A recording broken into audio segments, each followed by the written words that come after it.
La boda se cancela. Ya no te quiero.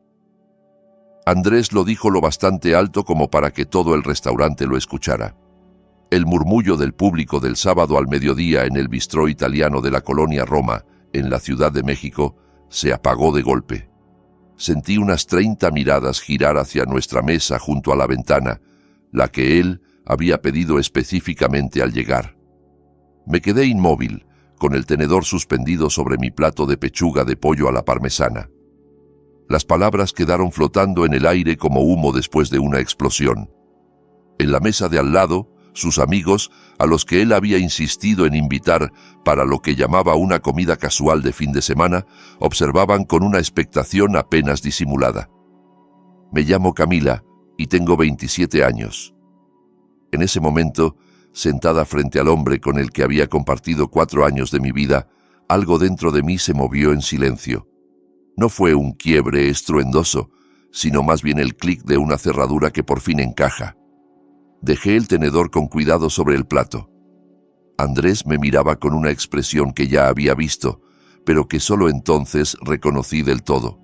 Una mezcla de satisfacción y anticipación, como un niño que espera ver qué pasa cuando le arranca las alas a una mariposa. Gracias por ser honesto, dije, sorprendida de lo firme que sonaba mi voz.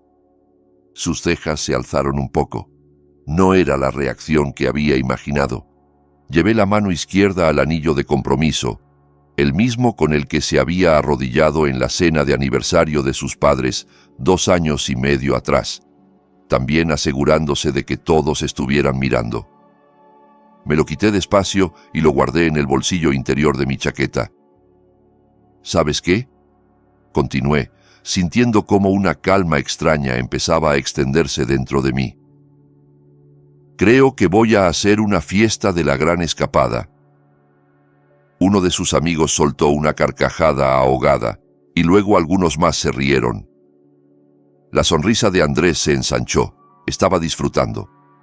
Me di cuenta de que había coreografiado ese momento, elegido ese lugar e invitado a esos testigos solo para verme derrumbarme en público. Pero no me derrumbé.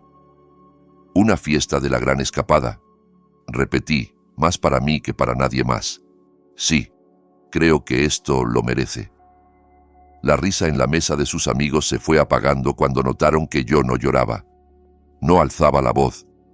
No hacía el escándalo que Andrés claramente esperaba. En vez de eso, tomé mi vaso de agua y di un sorbo lento y deliberado. Camila, dijo él, con un filo nuevo en el tono. ¿Escuchaste lo que te dije? Te escuché perfectamente, respondí. Ya no me quieres. La boda se cancela. Creo que ya te di las gracias por tu sinceridad. Su mandíbula se tensó. El guión se le estaba descomponiendo delante de todos. Saqué la cartera del bolso y dejé suficiente dinero sobre la mesa para cubrir mi parte de la comida, más una propina generosa para la mesera que sin duda tendría una buena historia que contar al final de su turno. Tengo que decirte, Andrés, que escogiste un escenario interesante para este anuncio, comenté, poniéndome de pie y recogiendo mis cosas. Un restaurante lleno, un sábado a mediodía. Tus amigos convenientemente aquí para presenciarlo todo. Muy teatral. Su rostro se tensó apenas. Pensé que merecías la verdad, dijo él. Y la tuve, contesté simplemente. Más verdad de la que quizá pretendías mostrar. Miré a sus amigos, Sergio, Luis y Ricardo, que ahora intercambiaban miradas incómodas. La diversión se les había borrado del gesto, sustituida por algo que rozaba la confusión. Caballeros, dije, inclinando la cabeza. Gracias por estar hoy aquí. Su presencia ha sido muy reveladora. Mientras caminaba hacia la salida, sentí el peso de todas las miradas del restaurante sobre mi espalda. Pero en lugar de vergüenza o humillación, sentí otra cosa completamente distinta. Claridad. 4 años. Le había entregado a Andrés 4 años de mi vida. Y en un momento cuidadosamente orquestado, él me había mostrado exactamente quién era. No por accidente, no en medio de un arrebato emocional, sino de forma deliberada. Había planeado la ejecución pública de nuestra relación como quien planea una fiesta. El aire otoñal de afuera me golpeó el rostro y respiré hondo. No me temblaban las manos, tenía los ojos secos. Caminé hasta mi auto con pasos medidos, abrí, me senté al volante y solo entonces, en la privacidad del vehículo, dejé que cayera sobre mí todo el peso de lo que acababa de ocurrir. Pero no fue devastación lo que me inundó, sino reconocimiento. Acababa de ver a Andrés mostrar su verdadero rostro, y la persona que vi no era alguien con quien quisiera casarme. La sensación era casi liberadora. Mi celular vibró con un mensaje de mi mejor amiga, Paula. «¿Qué tal la comida?» Me quedé mirando la pantalla unos segundos antes de contestar. «Boda cancelada, luego te explico. Pero estoy bien. De hecho, estoy mejor que bien». Su respuesta llegó al instante. «¿Qué?» «Esta noche voy a tu casa». Dejé el teléfono, encendí el auto y al salir del estacionamiento miré una última vez hacia el restaurante. A través del cristal alcancé a ver a Andrés aún en nuestra mesa, con sus amigos alrededor. Seguramente les decía que yo estaba en shock, que aún no procesaba lo que había pasado. No tenía idea de lo que realmente estaba ocurriendo. Me había entregado la llave de una puerta que ni siquiera sabía que estaba cerrada. El trayecto de regreso me dio tiempo para pensar, y lo que apareció en mi mente fueron todos los momentos que yo había preferido no mirar con claridad en los últimos 4 años. Conocí a Andrés a los 23, recién egresada de la universidad, en mi primer trabajo como asistente de coordinación de eventos en un centro de convenciones del centro de la ciudad. Él tenía 25 y trabajaba como ejecutivo de marketing en una empresa de distribución farmacéutica. Seguro de sí mismo y encantador, de esa manera en que te hace sentir la única persona en la sala cuando te pone atención. Nuestra primera cita fue en una cafetería junto al Paseo de la Reforma. Me escuchó con aparente interés mientras yo hablaba de mi sueño de montar algún día mi propia empresa de organización de eventos. Asentía en los momentos justos, hacía las preguntas adecuadas. Viéndolo ahora, me doy cuenta de que estaba recopilando información, no conectando de verdad. Al final del primer año juntos, mi vida ya empezaba a girar alrededor de sus preferencias. A Andrés no le caían bien mis amigos de la universidad, así que empecé a verlos menos. Decía que mi departamento le quedaba lejos de su oficina, así que me mudé a uno más cerca de su zona. Opinaba que mi sueño de emprender era demasiado arriesgado y que mejor me concentrara en crecer en la empresa donde estaba. Así que guardé en un cajón mi plan de negocio y lo etiqueté mentalmente como algún día. Me repetía que eran compromisos, que de eso se trataban las relaciones, de dar y recibir. Pero lo cierto es que quien daba casi siempre era yo. Cuando defendía a Andrés frente a mis amigos o mi familia, me escuchaba decir frases que ya había oído a otras mujeres hablando de hombres que no las merecían. «Es que está muy estresado por el trabajo». No lo dijo en ese tono, tú no lo conoces como yo. Mi mamá me había tomado aparte la Navidad pasada, con los ojos llenos de preocupación. «Camila, cariño, Andrés te hace feliz, feliz de verdad». Había esquivado la pregunta con una sonrisa ensayada. «Claro, mamá, si nos vamos a casar».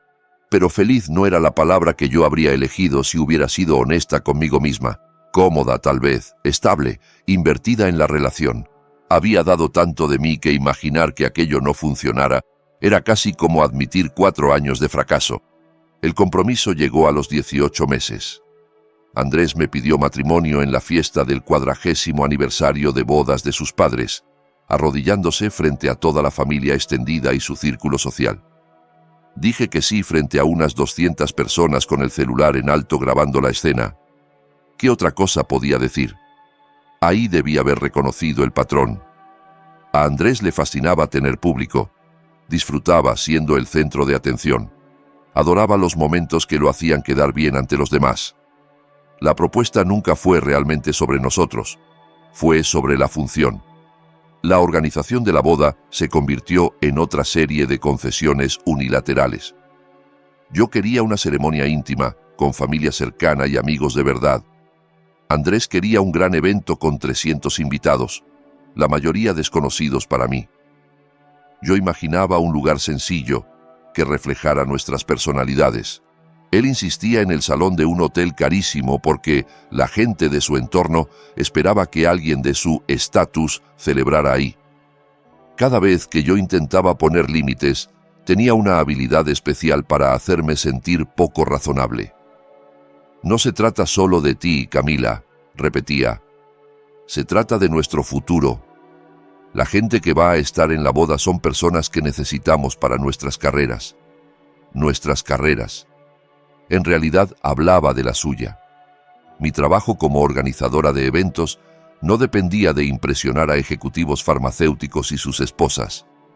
Pero una y otra vez cedí, porque en algún punto dejé de confiar en mi propio criterio. Andrés tenía un talento particular para presentar sus preferencias como necesidades lógicas, mientras que mis deseos quedaban reducidos a caprichos emocionales. Cuando estacioné frente a mi edificio, me quedé unos minutos dentro del auto, pensando en todas las formas sutiles en que Andrés había disfrutado tener poder sobre mí. Recordé aquella vez que corrigió mi pronunciación en una cena, disfrazándolo de chiste, pero asegurándose de que todos notaran el error. La manera en que me elogiaba en público, pero me criticaba en privado. Mi ropa, mi pelo, cómo contaba las anécdotas. Los planes que hacía sin consultarme, y luego se hacía el herido si yo me molestaba. Y estaba el tema del dinero. Andrés ganaba más que yo y nunca me dejaba olvidarlo. Pagaba cenas carísimas, viajes, detalles ostentosos, pero cada gesto venía con hilos invisibles. Cuando intentaba proponer algo más sencillo o pagar mi parte, negaba con la cabeza. Déjame a mí. Tú no tienes por qué preocuparte por el dinero. Lo que realmente significaba era, yo controlo esto, tú no decides. Estaba tan concentrada en que la relación funcionara que no me di cuenta de lo pequeña que me estaba volviendo dentro de ella. La mujer que soñaba con emprender ahora pedía permiso para ir a comer con sus propias amigas. La que antes tenía opiniones firmes sobre todo, ahora se plegaba casi siempre al criterio de Andrés. Sentada en el auto, sentí el peso de esos 4 años de una forma distinta a como lo había hecho una hora antes. Aquello no era el final de una historia de amor, era la salida de emergencia que no sabía que necesitaba. El celular volvió a vibrar. Era Andrés. Esa no fue la reacción que esperaba. Tenemos que hablar. Miré el mensaje con el pulgar suspendido sobre la pantalla. Y por primera vez en 4 años, no contesté. Esa noche, Paula llegó a mi departamento con 2 botellas de vino y una determinación feroz pintada en la cara. Cuéntamelo todo, dijo, dejándose caer en el sofá. Y cuando digo todo, es todo. No me escondas ni un detalle. Le conté lo del restaurante, el anuncio, sus amigos observando como si estuvieran en un partido, el hecho de que él había pedido esa mesa en concreto, que había insistido en que sus amigos vinieran, que desde que entramos todos se sentía preparado. La expresión de Paula pasó de la preocupación a la comprensión, y de ahí a algo parecido a la vindicación. Lo sabía, susurró. Sabía que había algo raro con ese tipo. ¿Lo sabías tú, Camila?, continuó. Soy tu mejor amiga desde primer semestre. Te vi cambiar en estos 4 años. La mujer que discutía con los profesores y se desvelaba trabajando en su plan de negocio empezó a pedirme permiso para tomar un café conmigo. ¿Sabes cuántas veces quise decirte algo? Sentí la cara arder. ¿Por qué no lo hiciste? Porque no estabas lista para escucharlo, respondió con suavidad, y porque sabía que si empujaba demasiado, él usaría eso para aislarte más. Estaba esperando a que tú lo vieras sola. Sus palabras se posaron sobre mí como una manta pesada. Ella había estado allí, observando, esperando, protegiendo nuestra amistad al evitar un enfrentamiento que yo habría rechazado. Lo que más me inquieta, admití, hablando despacio, es que lo planeara. No fue impulsivo. Escogió un lugar público, invitó testigos. Quiso humillarme delante de todos. Paula asintió. Quiso romperte. Quiso que todos te vieran caer para quedar él como el que tiene el control. Pero no me rompí. No, dijo con una leve sonrisa. No lo hiciste. Y apuesto a que eso ahora mismo lo está volviendo loco.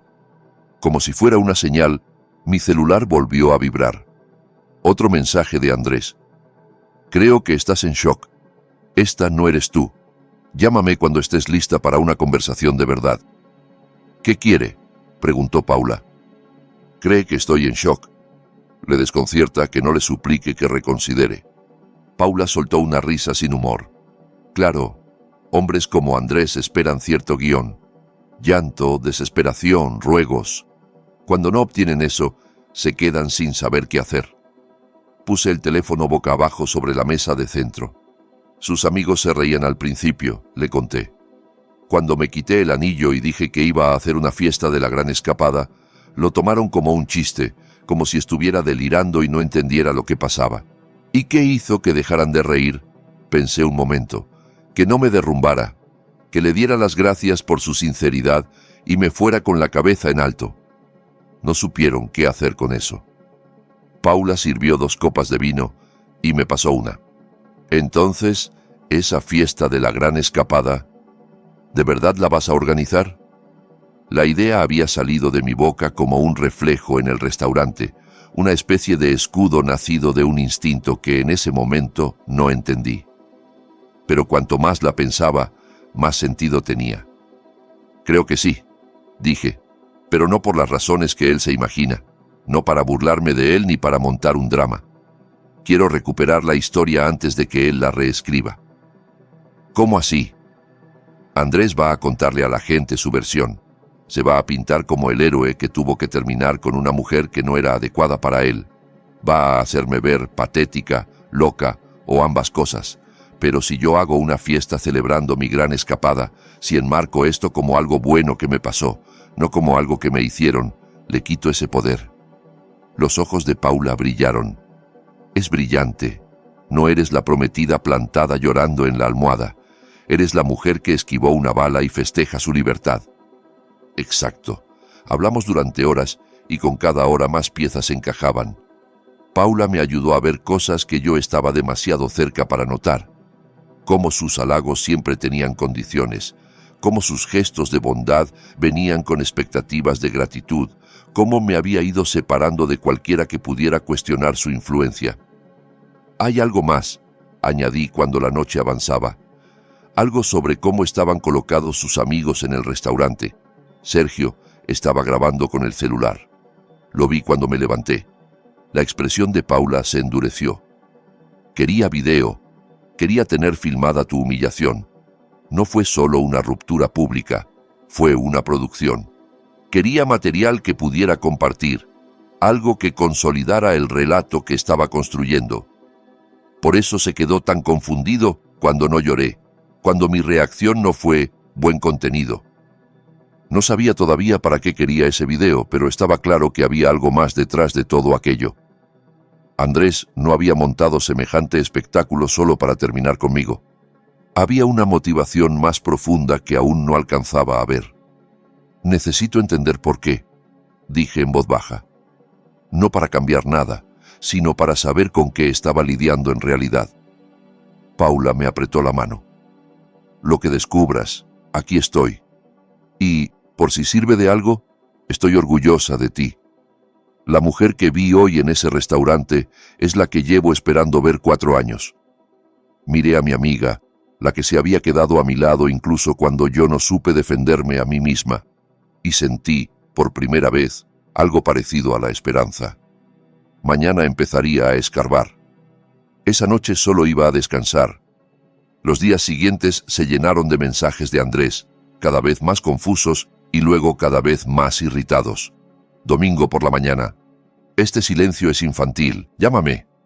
Domingo por la tarde. No hice esto para hacerte daño. Tenemos que hablar como adultos. Lunes. La gente me está preguntando qué pasó. Tienes que ayudarme a explicar esto. Martes. Escuché que estás diciendo que harás una fiesta. ¿Qué es eso? ¿Quieres humillarme? No respondí a ninguno. Por primera vez en 4 años, mis acciones no giraban alrededor de su comodidad ni de sus expectativas. El silencio se sentía sorprendentemente poderoso. Mientras tanto, empecé el trabajo práctico de deshacer la vida que habíamos entrelazado. La boda estaba programada para abril, 7 meses después. Teníamos depósitos en el salón, el catering, el fotógrafo, el florista, todo a mi nombre, porque según Andrés, así era más sencillo con los papeles, aunque ahora sospechaba que era para no vincular su nombre si algo salía mal. Llamé primero al salón.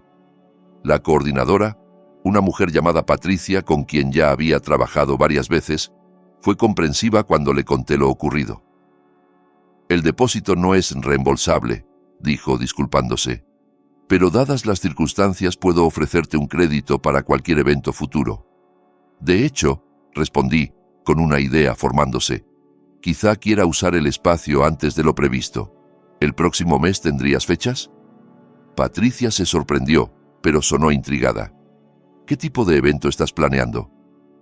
«Una celebración», dije. «De nuevos comienzos». El catering fue igual de comprensivo.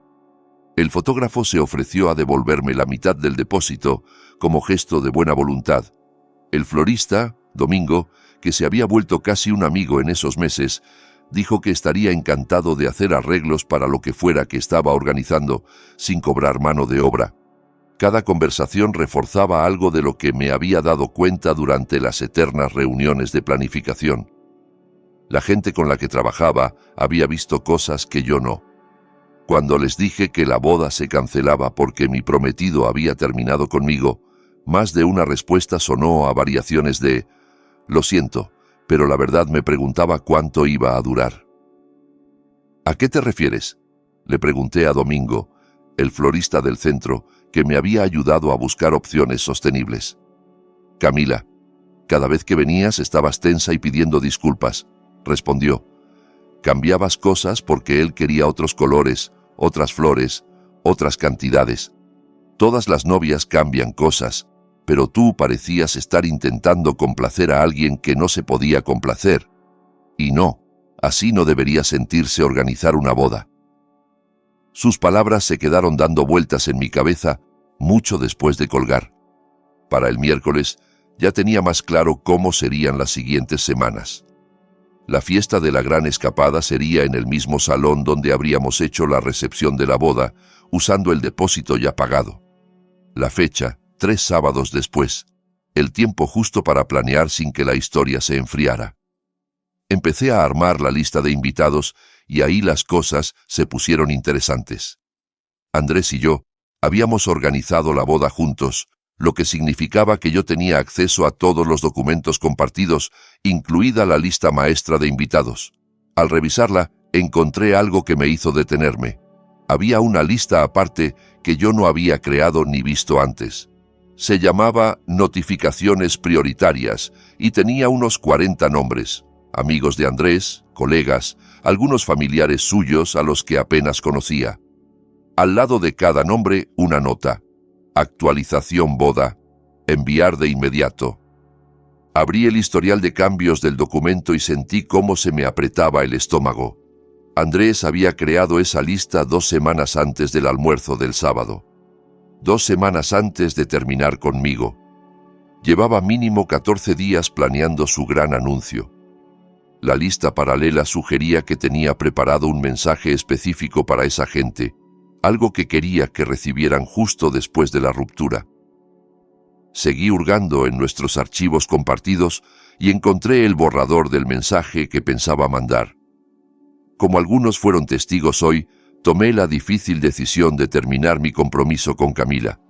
No fue fácil, pero entendí que no podía comprometerme a un futuro con alguien que no comparte mis valores y metas.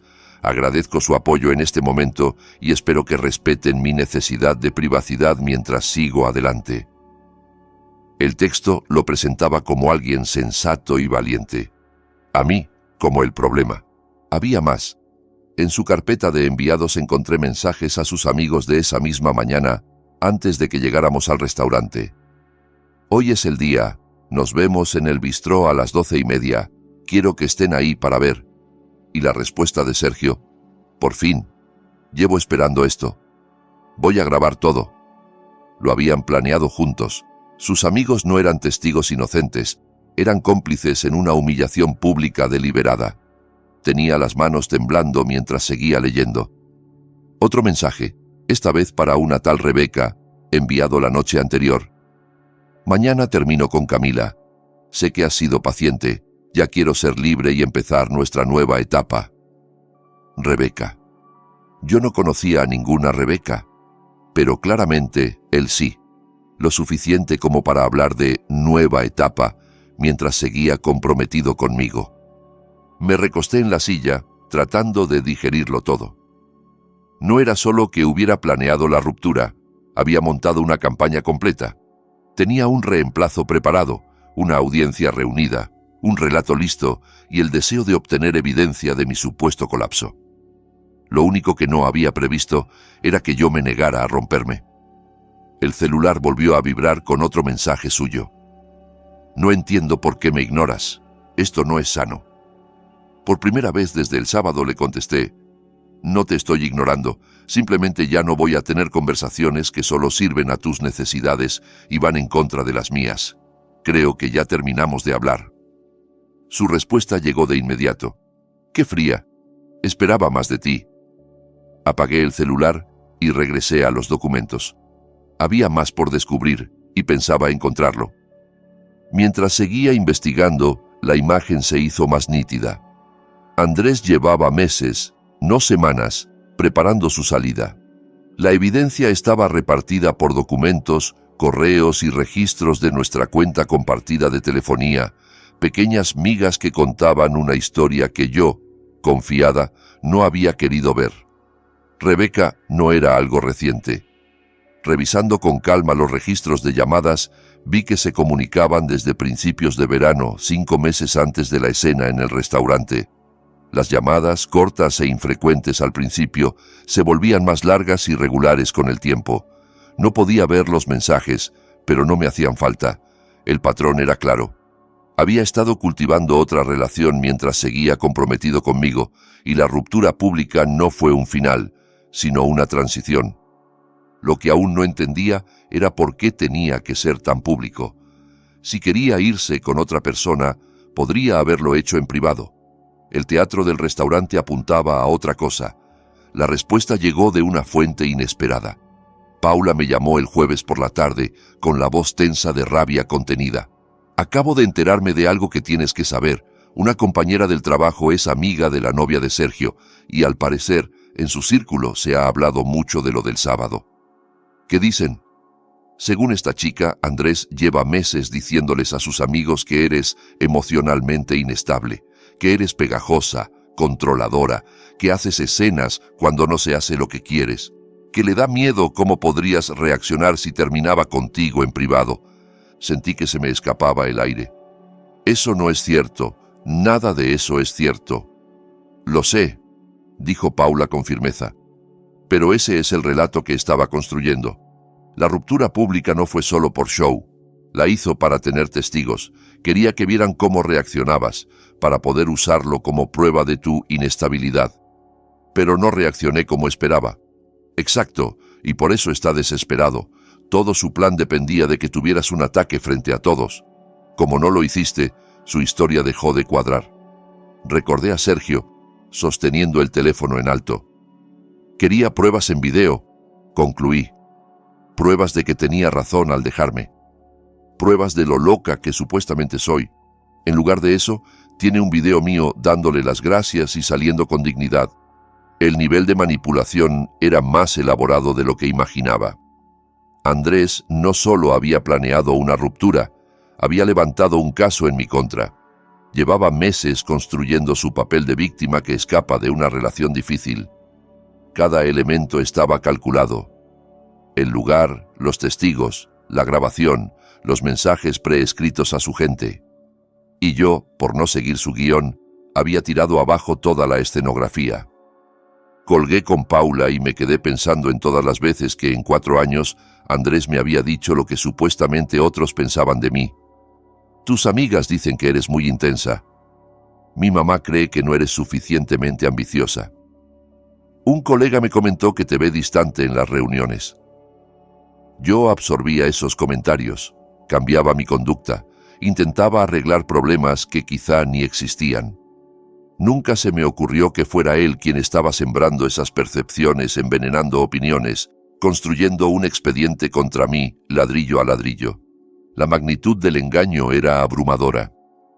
Aquello no era simplemente una relación que no funcionó. Era una relación en la que una persona manipulaba sistemáticamente a la otra mientras preparaba una salida diseñada para destrozar su reputación. Pero había un detalle que Andrés no había previsto. Yo seguía teniendo acceso a todo, a nuestros documentos, a nuestras cuentas, a nuestro historial de comunicaciones. En su arrogancia, nunca se molestó en bloquearme. Supuso que estaría demasiado destrozada para hacer nada práctico, demasiado hundida como para revisar la evidencia que había dejado tirada por todas partes. Me subestimó. Quizá lo había estado haciendo desde el principio. Abrí la laptop y empecé a ordenar todo lo que había encontrado. La línea de tiempo de su aventura con Rebeca, los mensajes con sus amigos planeando la ruptura pública, el borrador del comunicado para controlar el relato, los registros de llamadas marcando meses de contacto con ella. No pensaba publicar nada de eso en redes. Eso me habría hecho parecer vengativa y le habría dado munición para seguir con su cuento de que yo estaba desquiciada. En lugar de eso, iba a hacer algo más sutil y a la larga, más poderoso. Dejar que la verdad hablara por sí sola. La fiesta de la gran escapada no iba a ser sobre Andrés. Iba a ser sobre mí, sobre mi libertad, mi futuro, mi derecho a contar mi propia historia. Pero si ciertos datos salían a la luz en el proceso, sería simplemente la verdad encontrando su camino. Empecé a redactar la invitación. No mencionaría su nombre ni hablaría directamente de la ruptura. Solo invitaría a celebrar un nuevo capítulo en mi vida, a marcar el cierre de una puerta y la apertura de otra. La lista de invitados incluiría a mis amigos de verdad, mi familia, mis compañeros de trabajo, pero también a algunas de las personas que Andrés había ido cultivando como testigos de mi supuesto colapso. Que vinieran a verme triunfar. Que compararan a la mujer de la que él hablaba con la mujer que tendrían delante, y si alguien preguntaba qué había pasado, contaría la verdad. Sin exagerar, sin desahogos teatrales, solo los hechos, respaldados por documentos. La verdad, entendí, era mi arma más fuerte. No necesitaba adornarla. Él había hecho suficiente daño por sí mismo. Yo solo tenía que ayudar a que otros vieran con claridad. Las 2 semanas siguientes fueron una vorágine de actividad que mantuvo mi mente más en lo práctico que en el abismo emocional. Me volqué en la organización de la fiesta con una energía que no sentía desde hacía años. Toda la formación como coordinadora de eventos por fin se ponía al servicio de algo que sí quería. En lugar de manteles blancos y centros de mesa pensados para una boda tradicional, pedí colores intensos y decoraciones eclécticas que por fin reflejaban mi gusto real, ese que había suavizado durante años para encajar con las preferencias sobrias de Andrés. La lista de invitados crecía conforme se corría la voz entre mis amistades verdaderas. Gente con la que casi no hablaba desde que empecé la relación comenzó a escribirme, al enterarse, por terceros, de que algo había cambiado en mi vida. Una de las llamadas fue de Lorena, mi compañera de cuarto en la universidad, que ahora vivía en Buenos Aires. Camila, acabo de escuchar que cancelaste la boda. ¿Estás bien? Yo no la cancelé, aclaré con suavidad. Andrés terminó conmigo en medio de un restaurante, delante de testigos. Hubo un silencio breve. ¿Hizo qué? En realidad estoy bien, dije, y me sorprendió darme cuenta de que lo sentía. Es lo mejor que pudo haber pasado, aunque esa no fuera su intención. Lorena tardó unos segundos en contestar. Te voy a ser sincera. Yo le tenía miedo a esa boda. Cada vez que hablaba contigo te notaba más apagada, como menos tú. Esperaba que un día despertaras y vieras lo que estaba pasando. Su comentario resonó con lo que ya me habían dicho Paula, Domingo, el fotógrafo, el catering. ¿Cuántas personas habían estado viendo cómo me encogía sin atreverse a decir nada? ¿Por qué nadie me lo dijo? Pregunté sin reproche, solo con curiosidad. Porque lo habrías defendido, respondió Lorena. Lo justificarías y te alejarías de nosotros. Estábamos esperando a que estuvieras lista. Esa palabra volvía una y otra vez. Lista. No lo estuve hasta que el propio Andrés se desenmascaró de una forma tan pública y calculada que ni mi costumbre de justificarlo pudo sobrevivir. El diseño de la invitación salió rápido, una puerta entreabierta, luz saliendo de dentro y el texto: «Estás invitado a celebrar un nuevo comienzo con Camila. Acompáñame a brindar por el siguiente capítulo de mi vida». Nada de novios, ni bodas rotas, ni promesas fallidas, solo avance. Pero debajo de la celebración iba preparando otra cosa. Pensaba en la gente que estaría allí. Mis amigos irían a apoyarme, pero sabía que el rumor llegaría también al círculo de Andrés.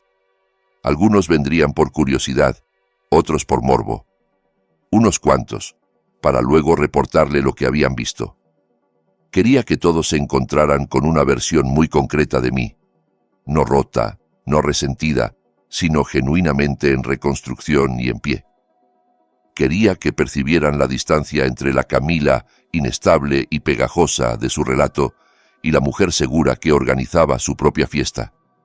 También quería que escucharan la verdad si preguntaban. Preparé en mi cabeza ciertos puntos clave, no respuestas memorizadas, sino resúmenes claros de lo ocurrido.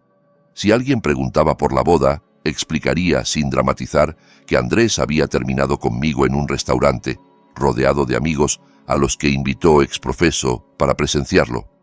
Si insistían, hablaría del mensaje preparado, del video, de la relación paralela con Rebeca. No iba a sacar el tema yo, pero tampoco pensaba ocultarlo. La coordinadora del salón me ayudó con los últimos detalles. Fijamos el día para el tercer sábado de octubre, exactamente 3 semanas después del almuerzo en el bistró. La lista subió a unos 70 invitados, una mezcla de amigos, familia y colegas que habían visto cómo me perdía un poco durante esos años. Mi mamá voló desde Medellín 2 días antes. Apenas me vio, rompió a llorar.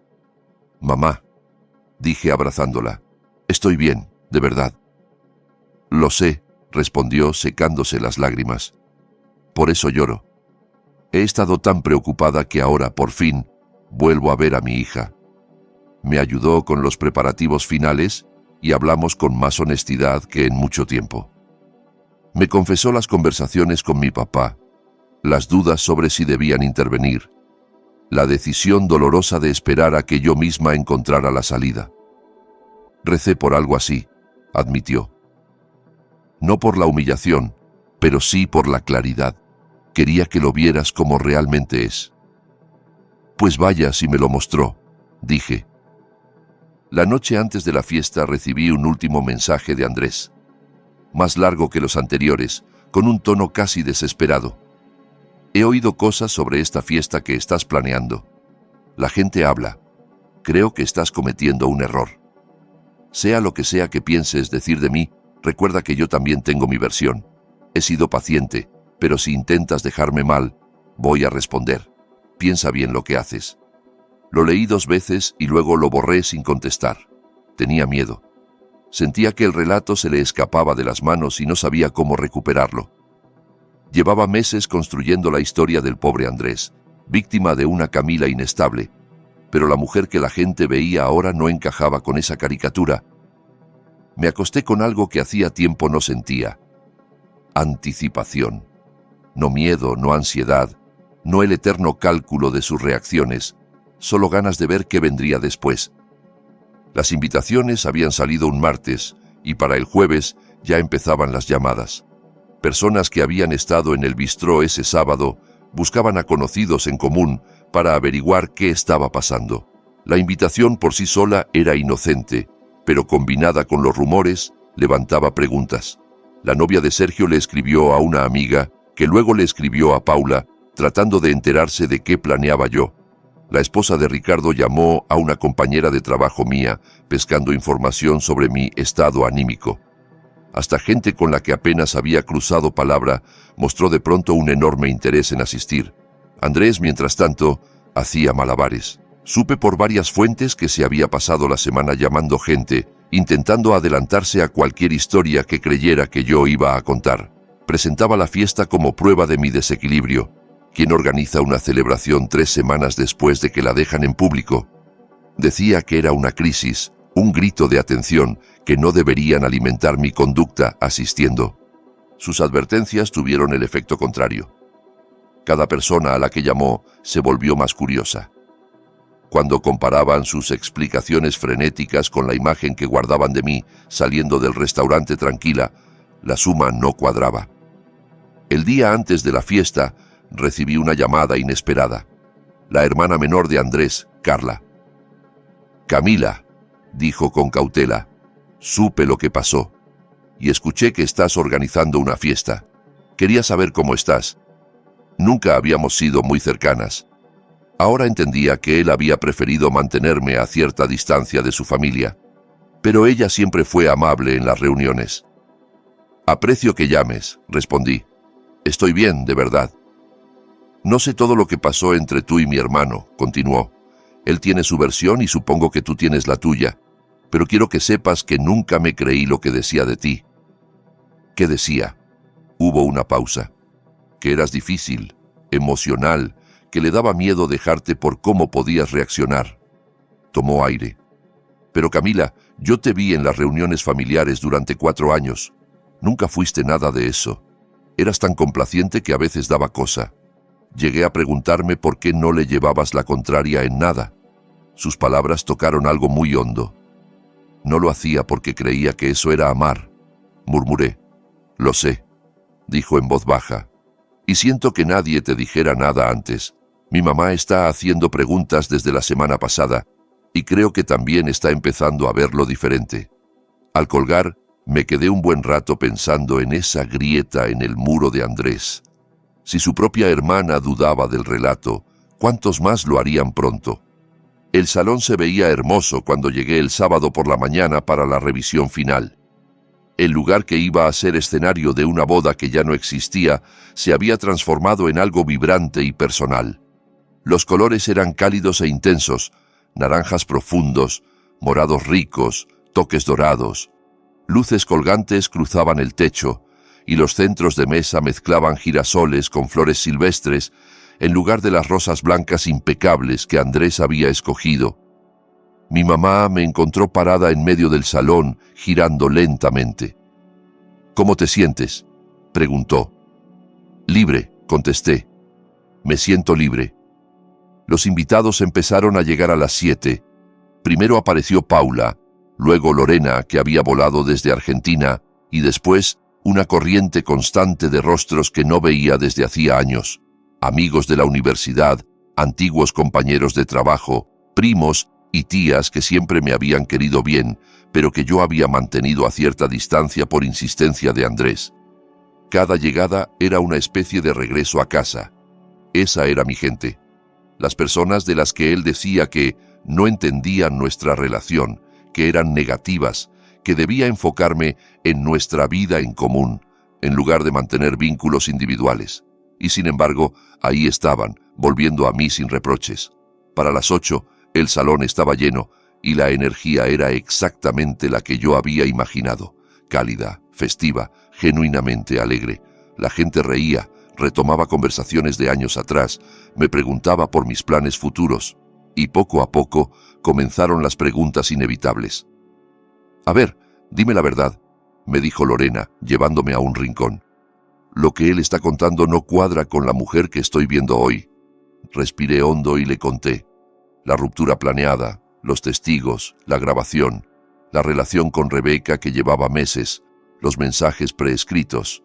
Le enseñé algunas capturas de pantalla que había guardado en mi teléfono, no proyectadas para todos, pero disponibles para quien preguntara. Vi su cara pasar por la incredulidad, la rabia y finalmente el asco. «Eso es de psicópata», dijo al fin. «Literalmente montó tu humillación». «Lo hizo», asentí. Pero también calculó mal. Contaba con que yo me destrozara. No lo hice.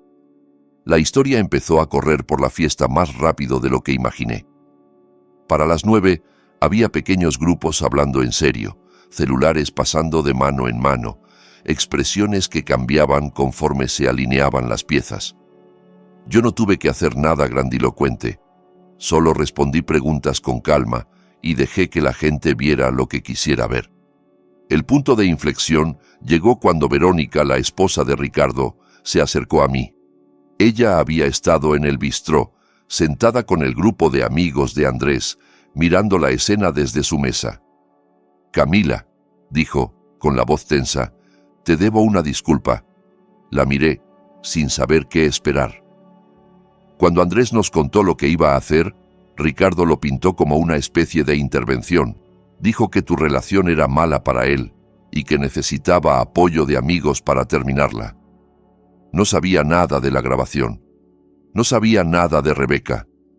Pensé que estábamos ayudando a un amigo a salir de algo tóxico.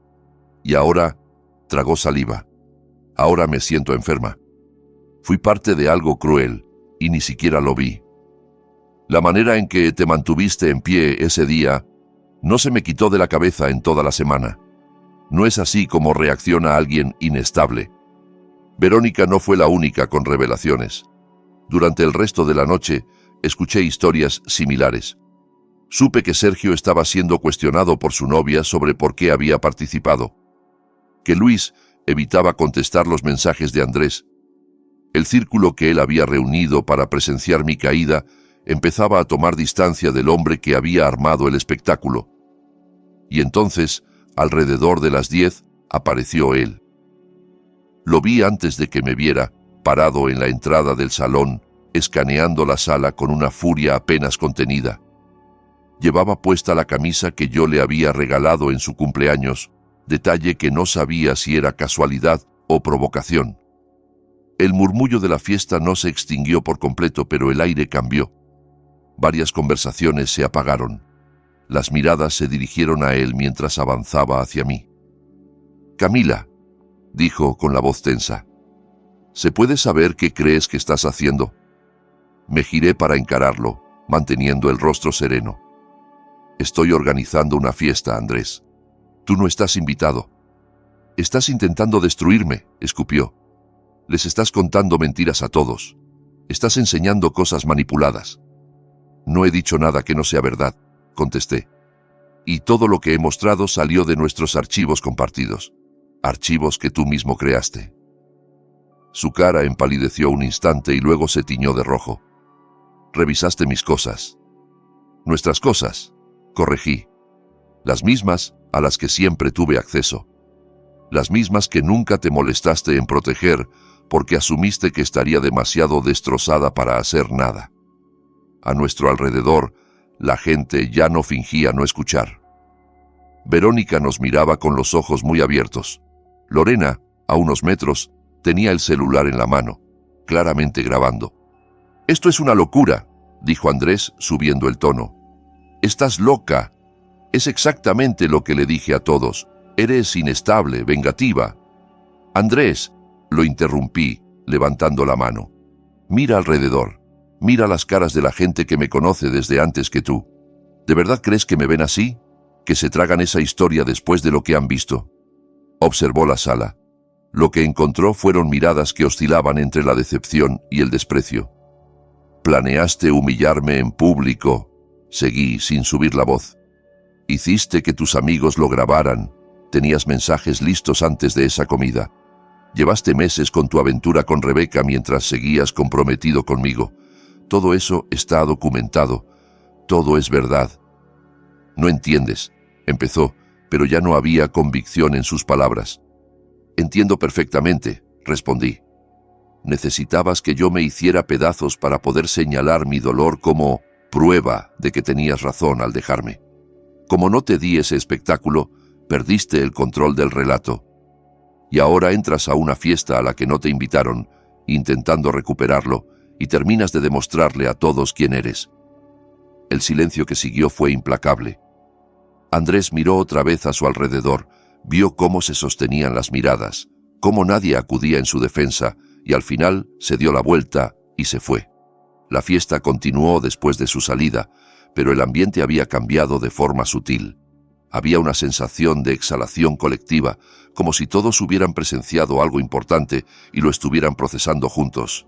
Muchas personas se acercaron durante lo que quedaba de noche, algunos para disculparse por haber creído su versión, otros para decirme que admiraban la calma con la que había manejado todo. Agradecí sus palabras, pero lo que sentía no era triunfo ni venganza, era paz. La banda que había contratado empezó a tocar, y la pista se llenó de rostros queridos. Mi mamá bailaba con mi tío. Paula le enseñaba a Lorena un paso ridículo de nuestros años de universidad. Compañeros de trabajo hablaban animados con familiares que no veían desde hacía tiempo. Ahí estaba la vida que podía tener. No encogida, no disminuida, no ordenada alrededor de los caprichos de un hombre, sino amplia, conectada, auténtica. La fiesta terminó cerca de medianoche. Mientras los últimos invitados se iban, Lorena me abrazó con fuerza. «Sabía que volverías a ser tú», dijo. «Solo no imaginé que sería así». «Yo tampoco», admití, «pero me alegro de que haya pasado». En las semanas siguientes, las ondas del impacto siguieron desplazándose. La imagen cuidadosamente pulida de Andrés empezó a agrietarse en su entorno profesional. La historia, filtrada poco a poco a través de conocidos comunes, ya no lo mostraba como la víctima que él intentó ser. Supe que Rebeca terminó con él al enterarse de todo. Sergio y Luis se fueron alejando sin ruido. Verónica, la esposa de Ricardo, pidió el divorcio 3 meses después, citando aquel episodio como el inicio de sus propias preguntas sobre su matrimonio. En cuanto a Andrés, me llegaban retazos de noticias, que le costaba recomponer sus relaciones, que algunas puertas que antes se abrían con facilidad, ahora se quedaban entornadas. La figura del profesional exitoso, íntegro, víctima de una ex desequilibrada, había sido desmontada pieza a pieza. La gente recordaba su irrupción furiosa en mi fiesta, la forma en que sus acusaciones se deshicieron frente a los hechos, la diferencia entre la Camila que describía y la Camila que tenían delante. Yo, por mi parte, dejé de seguirle la pista con el tiempo. Una vez acabó la fiesta y la verdad encontró por dónde salir, mi atención se desplazó por completo a mi futuro. El sueño de montar mi propia empresa de eventos volvió a latir, esta vez sin excusas. Dejé mi trabajo en el centro de convenciones y empecé a construir algo mío, acorde a mi visión y no a lo que a otro le parecía prudente. En 6 meses tuve mis primeros clientes. Al año tenía más encargos de los que podía manejar sola. Las relaciones que había descuidado durante mi tiempo con Andrés se fueron restaurando poco a poco. Amistades adormecidas despertaron. La familia que había mantenido al margen se acercó de nuevo. Aprendí que quienes de verdad me querían nunca se marcharon, solo esperaban que dejara de alejarme. Y aprendí algo más. La versión de mí que Andrés intentó moldear, la mujer pequeña, complaciente, manejable, que pedía permiso para todo y se disculpaba por existir, nunca fue mi verdadero yo. Era un disfraz que me puse porque creía que eso era amar.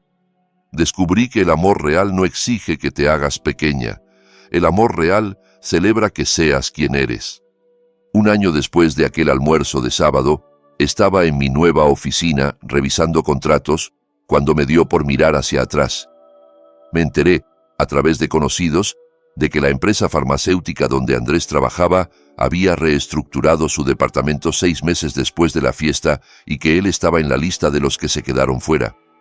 Su preciada red profesional, aquella ante la que tanto le gustaba lucirse, se convirtió en un problema cuando el relato de lo que había hecho siguió circulando. Al final, me dijeron, se fue a otra ciudad, intentando empezar de cero donde nadie supiera quién era. Mientras tanto, algunos de sus antiguos amigos enfrentaron sus propios ajustes de cuentas. La novia de Sergio lo dejó al comprender hasta qué punto había participado en el plan de humillarme. El matrimonio de Ricardo se vino abajo cuando Verónica empezó a preguntarse en qué otras cosas habría sido cómplice sin darse cuenta. Esa tarde, al cerrar la puerta de la oficina y salir al aire fresco de otoño, pensé en el camino que me había traído hasta allí. Un año antes estaba sentada en un restaurante viendo al hombre que creía amar anunciar en voz alta y delante de desconocidos que ya no me quería. Sentí todas las miradas encima, el peso de la expectativa de que me rompiera, de que llorara, de que confirmara cada palabra que él había sembrado sobre mí. En lugar de eso, sonreí y le di las gracias por su honestidad. Ese momento que Andrés había diseñado como mi destrucción fue el primer paso hacia mi libertad. Hoy, si pudiera volver atrás, no cambiaría nada. La fiesta de la gran escapada nunca se trató de venganza. Fue mi forma de recuperar mi vida y de decidir que nunca más iba a disculparme por ser exactamente quien estoy destinada a ser.